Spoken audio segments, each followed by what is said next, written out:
या तो व्यक्ति अपने वित्त को अनुशासित करता है या उसके वित्त उसे अनुशासित करते हैं। नमस्कार दोस्तों, आप देख रहे हैं सेविंग हब।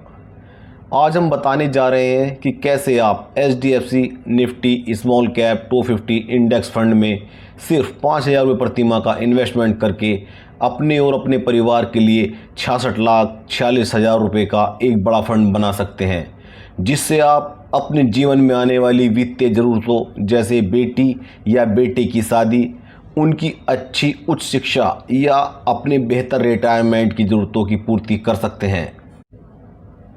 आइए जानते हैं HDFC Nifty small cap 250 index fund के बारे में।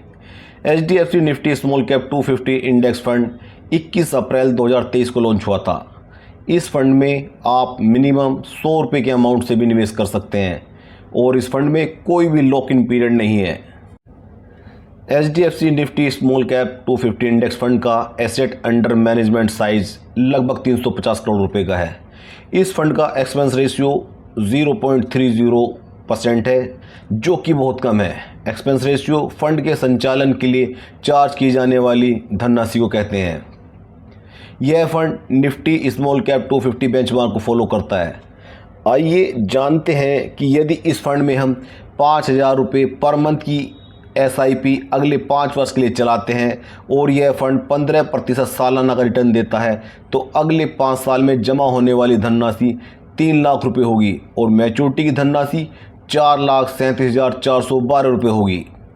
यदि हम इस फंड में 5,000 पर मंथ 10 वर्ष तक जमा करते हैं और फंड 15% सालाना का रिटर्न देता है, तो अगले 10 साल में जमा होने वाली धनराशि 6 लाख रुपये होगी और मैच्योरिटी की धनराशि 13,17,204 रुपये होगी।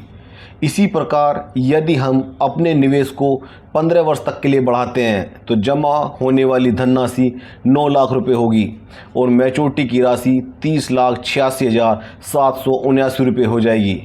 दोस्तों, इसी प्रकार यदि हम अपने निवेश को और अगले 5 वर्ष के लिए यानी 20 वर्ष तक के लिए बढ़ाते हैं तो जमा होने वाली धनराशि 12 लाख रुपये होगी और मैच्योरिटी की धनराशि 66,46,027 रुपये हो जाएगी।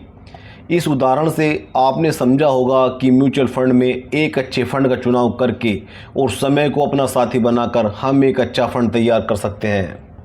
दोस्तों, मैं यहाँ यह भी बताना चाहता हूँ कि मैं कोई सेबी का रजिस्टर्ड सलाहकार नहीं हूँ, बल्कि सिर्फ अपने व्यक्तिगत अनुभव आपके साथ साझा करता हूँ। किसी भी निवेश से पहले अपने फाइनेंशियल एडवाइज़र की सलाह ज़रूर लें। जानकारी अच्छी लगी हो और वीडियो थोड़ा भी इन्फॉर्मेटिव लगा हो तो चैनल को सब्सक्राइब करें और वीडियो को लाइक करना न भूलें। धन्यवाद।